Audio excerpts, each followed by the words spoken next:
অনেক চেষ্টা করেও একটা কাজ কোথাও পেলাম না। কেউ এই হকার উল্লাসকে একটা কাজ দিয়ে বেঁচে থাকার মতো ক্ষীণ আশাটুকু দিতে চায় না। আর আমি চলতে পারছি না, খিদের জ্বালায় শরীরটা অবশ হয়ে আসছে, তৃষ্ণায় বুকের ছাতি ফেটে যাচ্ছে। আর আমি চলতে পারছি না দাদা, আর আমি ঘুরতে পারছি না, ঘুরতেও পারছি না। আখি আখি আর একটু ধৈর্য ধরবন। জানিস আখি, আমি জীবনে অনেক হকারি করেছি, যাদেরকে আমার নিজের বলে একটু মনে হয়েছে তারাও আজ মুখ ফিরিয়ে চলে যাচ্ছে। পাছে কিছু চেয়ে বসি, সে ভয়ে কেউ জিজ্ঞাসা করছে না, উল্লাস আজ তোমার কেন এই অবস্থা, কেন তুমি স্টেশনে পড়ে আছো?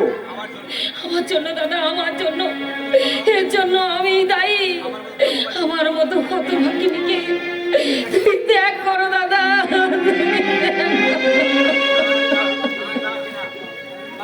না, ও কথা বলিস নি বাবু। আমি যেমন করে হোক তোকে বাঁচিয়ে রাখবো, কেউ পারবে না আমার বুক থেকে তোকে ছিনিয়ে নিতে। দাদা, আত্মীয় স্বজন পাড়া প্রতিবেশী ঘৃণায় মুখ ঘুরিয়ে নিল। আমার একমাত্র আদরের ভাই সেও আমাদের পর করে দিল। চল চল বোন, ওই স্টেশনে ওই বাবুদেরকে হাতে পায়ে ধরে বলবো, বাবু গো আমাদের দুটো ভিক্ষা দিন, আজ আমরা সবাই সম্বলীন হয়ে আপনাদের কাছে ভিক্ষে চাইছি। আমার বোনের কঠিন অসুখ, সেই বোনকে বাঁচাতে আপনারা সাহায্য করুন বাবু, সাহায্য করুন।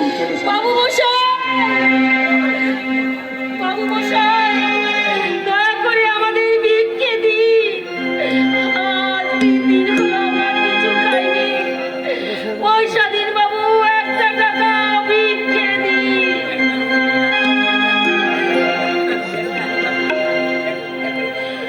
একটি টাকা দাও গো বাবু, একটি টাকা দাও, খোদায় পেটে আগুন জ্বলে, মুখে পানি যাও বাবু, মুখে পানি যাও,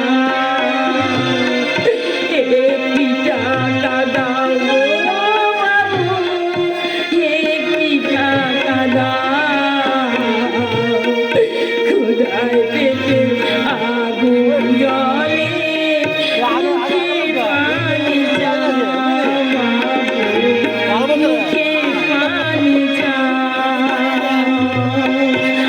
একটি টাকা দাও গো